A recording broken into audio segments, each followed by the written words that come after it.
రాష్ట్ర రైతాంగానికి నమస్కారం. రాష్ట్రంలో రైతు భరోసా నేడు సంక్రాంతి పండుగ. సంక్రాంతి పండుగకు రైతు భరోసా డబ్బులు పడలేదు. రాష్ట్రంలో ఎవరికి కూడా రైతు భరోసా డబ్బులు రాష్ట్ర ప్రభుత్వం విడుదల చేయలేదు. డబ్బులు అనేవి ఎవరికి పడలేదు. రాష్ట్ర ప్రభుత్వం సంక్రాంతికి విడుదల చేస్తామనేది చెప్పింది, పండుగ రోజే విడుదల చేస్తామనేది చెప్పింది అన్నమాట. ఇది ఎలాంటి ఫేక్ న్యూస్ కాదు. ప్రభుత్వం చెప్పింది, ఇటు న్యూస్ ఛానల్ చెప్పినాయి, అందరూ కూడా అటు మీడియాని కన్ఫర్మేషన్ లీక్ చేసిందన్నమాట. సంక్రాంతికే రైతు భరోసా పడుతున్నాయని. కానీ మనకి ఈ యొక్క రైతు భరోసా విషయంలో రాష్ట్ర ప్రభుత్వం ఈ నెల 18న మేడారం జాతరలో కేబినెట్ నిర్వహిస్తున్నట్లు సమాచారం. ఈ కేబినెట్ భేటీలో రైతు భరోసా డబ్బులపై పలు నివేదికలపై మున్సిపల్ ఎన్నికలకు సంబంధించి రైతు భరోసా తుది నిర్ణయం తీసుకునే అవకాశం ఉంది.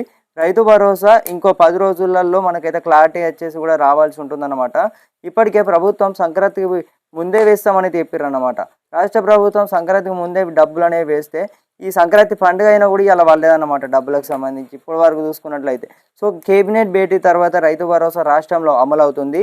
మీరు ఇక్కడ చూస్తున్నారే, ఈ యొక్క న్యూస్ వచ్చేసి జెన్యూన్ న్యూస్ అన్నమాట. సో ఇదన్నమాట ఇన్ఫర్మేషన్.